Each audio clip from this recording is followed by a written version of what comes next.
Bonjour à tous, je suis ravie de vous retrouver pour cette vidéo de guidance. Il s'agit d'une guidance que j'avais canalisée en juin.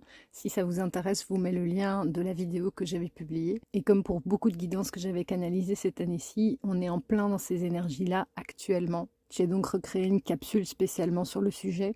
À l'heure où je vous parle, je suis en train de monter une deuxième vidéo sur le sujet, beaucoup plus intense, que je sortirai ce week-end, à l'occasion du portail du 11 du 11. Comme d'habitude, si le contenu vous intéresse, je vous invite à vous abonner, à liker, à commenter aussi. Et je vous propose de commencer tout de suite.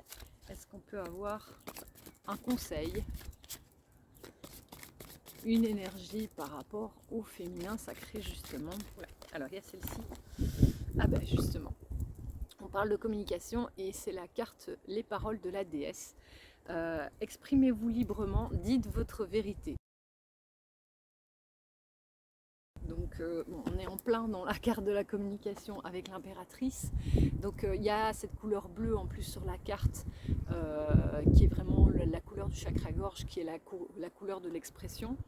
Et on a vraiment, ouais, ça me fait penser justement, on a comme une jeune indienne et une plus âgée, comme cette idée, ça me fait penser à la roue de médecine et aux différentes phases du cycle féminin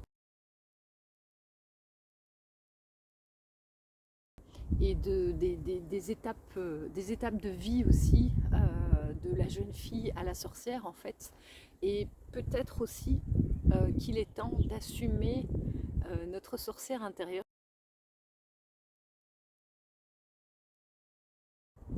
mais de passer justement de cette image de la femme dans le monde d'aujourd'hui où une femme doit être jeune, doit être fraîche, doit être belle, doit être mince.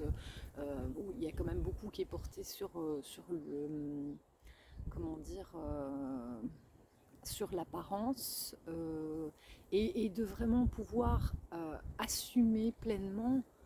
C'est d'ailleurs ça, hein, ah non, c'est marrant, je voyais la déesse comme quelque chose d'intérieur. Je pensais qu'il y avait le mot intérieur, mais non.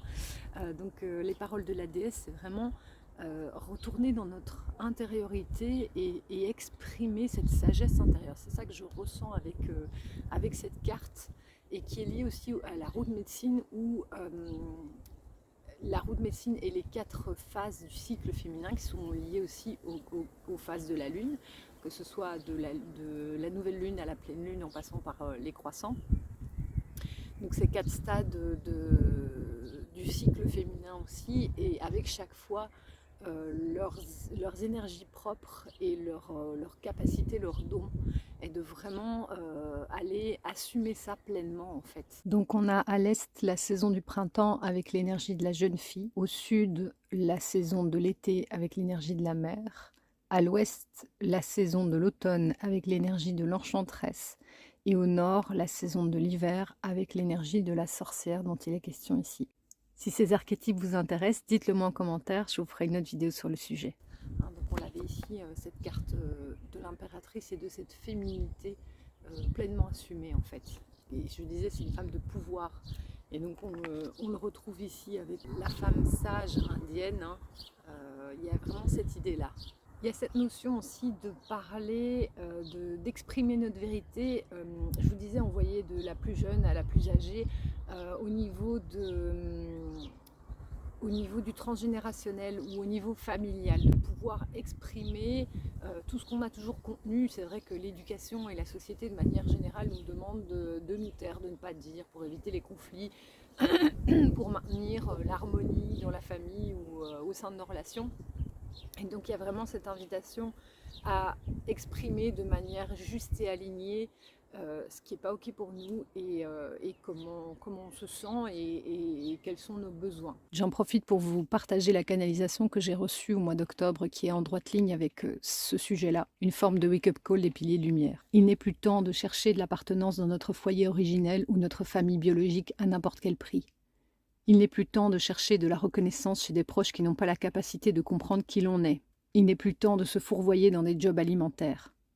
Il est maintenant temps de sortir du bois, de briller et de nous montrer tels que nous sommes. C'est un message très très fort qui peut paraître un petit peu trash, mais qui martèle depuis plusieurs semaines maintenant et je pense qu'on est vraiment dans ces énergies-là actuellement, de s'accepter tels que nous sommes pleinement, d'arrêter de se perdre dans des lieux, des relations, des activités qui ne nous correspondent plus et où il n'y a pas la possibilité d'exprimer pleinement notre énergie et qui nous sommes. Mes sœurs sorcières, le monde a besoin de nous, il est temps.